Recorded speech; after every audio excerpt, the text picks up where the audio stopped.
નમસ્તે, જય હિન્દ, જય સરદાર. હું આજે કરમસદ ગામમાં છું અને સરદારશ્રીના આ ઘરમાંથી આ 19 જાન્યુઆરી 2025ના રોજ સરદાર સાહેબને સલામ કરતાં કરતાં બધાને એક મેસેજ આપવાનું મન થાય છે કે સરદારશ્રીએ આપણા માટે તો બહુ વિચાર્યું. આપણે વિચારીએ છીએ એમના માટે.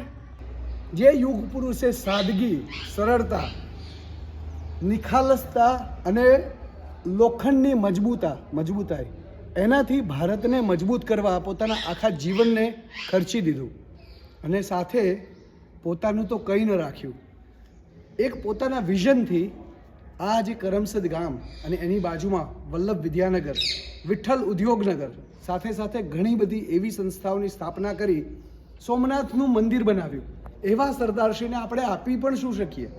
તો આ પ્રસંગે જ્યારે સરદારે કેટલાય દરવાજા આપણા માટે ખોલી દીધા, એમના ઘરના સામે ઊભા રહીને મારે એક સંકલ્પ લેવાનું મન થાય છે કે કરમસદ જે ભારતના નકશા પર અમર થઈ શકે છે, તો એવું અમર થાય એના માટે આપણી સરકાર, આપણા પ્રધાનમંત્રીશ્રી, આપણા મુખ્યમંત્રી અને દરેક ગામથી વડીલો બધા સહકાર આપે અને સરદારશ્રીના ગામનું નામ ઇતિહાસમાં વર્ષ સુધી અમર રહે એવો કોઈ પ્રયત્ન કરે એવી નમ્ર અપીલ છે.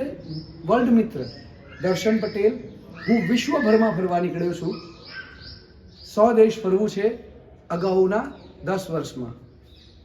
3 વર્ષ પતાવી અને 30 દેશની સફર કરીને આજે હું કરમસદ આવ્યો છું. આ 26 જાન્યુઆરીએ અમે અમદાવાદથી કરમસદ એક એકતા યાત્રાનું આયોજન કર્યું છે અને એ નિમિત્તે કરમસદ જ્યારે આવવાના છીએ ત્યારે આ કરમસદના વૈભવને પૂરા ગુજરાતને બતાડવો છે, પૂરી દુનિયાને બતાડવો છે. આ કરમસદનું નામ વિશ્વભરમાં અમર થાય એવી અભ્યર્થના સાથે હું એક સંકલ્પ લઉં છું કે સરદાર માટે અગાઉના દિવસોમાં 150 બીજી યાત્રાઓ કરવી છે અને બધાને સરદારના જે આપણે અગાઉ બતાવ્યા એવા સ્વભાવ એનાથી અવગત કરાવી અને આપણે બધા સ્વનિર્માણથી રાષ્ટ્ર નિર્માણ કરી શકીએ, પોતાની જાતને મજબૂત બનાવીએ અને રાષ્ટ્ર પ્રથમ, સદૈવ પ્રથમ એની ભાવના સાથે એકબીજાની સાથે જોડાવીએ, એક બનીએ, નેક બનીએ, સરદાર જેવા અસરદાર બનીએ.